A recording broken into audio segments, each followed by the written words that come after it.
Товарищ Верховный Главнокомандующий Вооруженными силами Российской Федерации, корабельный пункт управления Тихоокеанского флота к работе готов. Начальник оперативного управления штаба флота контр-адмирал Брокс. Здравия желаю. Товарищи офицеры. Товарищи офицеры.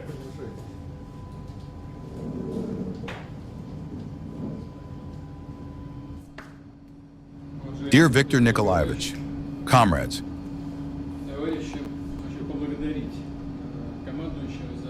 I want to thank the commander for his thorough reports. Exercises like the one we are discussing today are essential for maintaining the fleet's combat readiness, protecting our country's interests,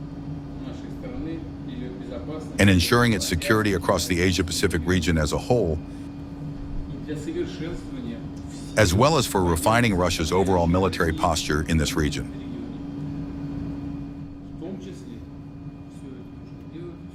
All of this must incorporate the lessons learned from the special military operation. The commander and I were already discussing this as we boarded the ship. You mentioned the combat performance of the Pacific Fleet's naval infantry, the 155th Brigade, which has now been expanded into the 55th Marine Division. I want to emphasize that there are no combat missions the Pacific Fleet Marines cannot handle. They are fully equal to any task.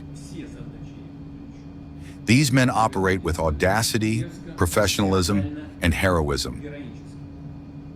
And the fleet as a whole is fully executing the missions assigned within its area of responsibility.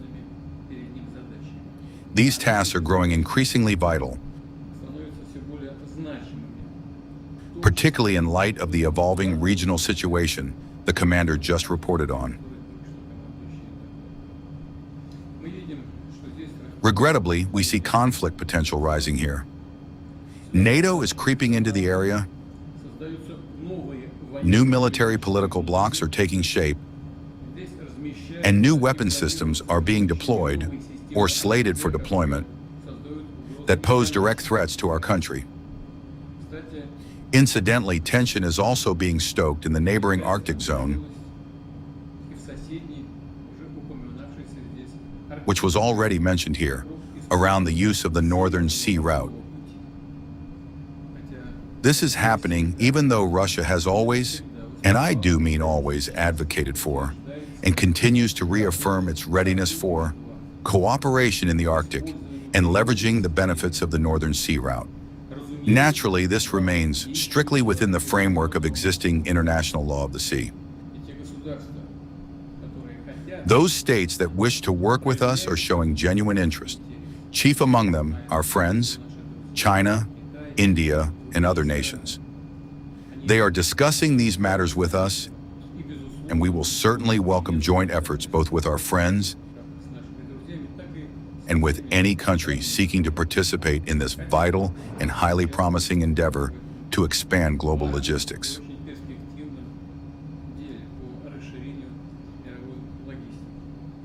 As noted, the situation in the Asia-Pacific region is complex, with its share of challenges. I will only add that we would also like to understand the position of Japan, our neighbor mentioned earlier during the briefings. A country that, under the pretext of events in Ukraine, and without bothering to delve into the root causes of the conflict, imposed sanctions against Russia that were entirely unprovoked on our part. What is more, for the first time in its modern defense doctrine documents, Japan has listed Russia among its primary threats. I would like to emphasize that we do not threaten Japan. We have absolutely no claims against it. On the contrary, it is Japan that holds territorial claims against our country, specifically regarding the Kuril Islands issue. However, these are anchored in international documents as realities stemming from the outcome of the Second World War. Yet even here, Russia was prepared to seek a solution aimed at concluding a peace treaty with Japan. Let me remind you that back in the mid-1950s, the Soviet Union signed a declaration with Japan that opened the path toward a peace treaty. Japan signed it as well, but later reneged on it. The Soviet Union subsequently withdrew as well, yet a newly independent Russia acceded to the Japanese government's request and resumed, I repeat, at the request of the Japanese side, dialogue aimed at finding a way toward a peace treaty. Furthermore, it was explicitly agreed from the outset that this work would proceed on the basis of the very declaration I just mentioned. I must affirm that at that time, we had built constructive relations with several Japanese leaders, including the late Prime Minister Shinzo Abe, who tragically passed away after doing so much to bring Japan and Russia closer together and align our positions. Now, however, we unfortunately see a shift in stance, a shift, I emphasize, on the part of our neighbor that was entirely unprovoked by us. Therefore, the commander's proposal regarding the development of the Pacific Fleet, as well as the proposal to enhance its capabilities and potential, will be supported. All matters related to implementing these proposals must be fully calculated. Corresponding instructions will be issued to both the Ministry of Defense and the government of the Russian Federation. We need to define the executing authorities and sources of funding. At the same time, I want to emphasize that Russia remains open to cooperation with all neighbors, including Japan and other states in the region. I know that the Pacific Fleet regularly conducts joint exercises. I ask that this work continue moving forward.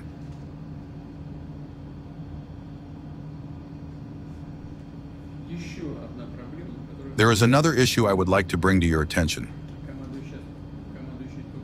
The commander just mentioned the escorting of our vessels within the Pacific Fleet's area of responsibility.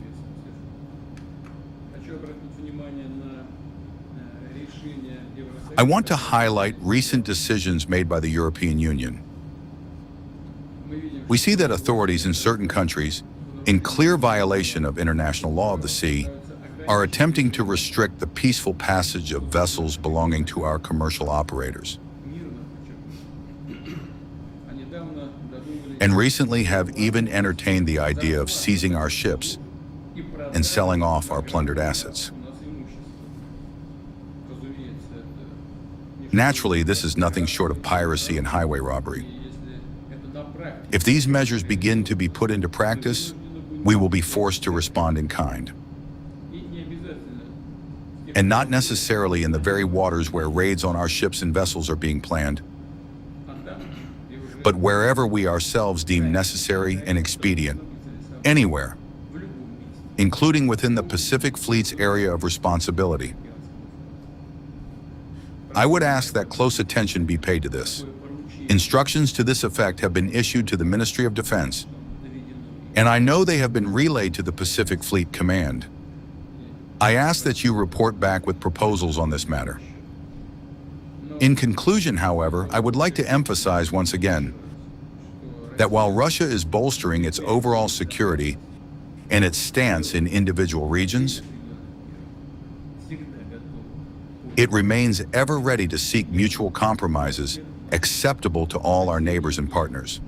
Furthermore, we stand ready to do so on the basis of accounting for one another's mutual interests. Viktor Nikolaevich, floor is yours.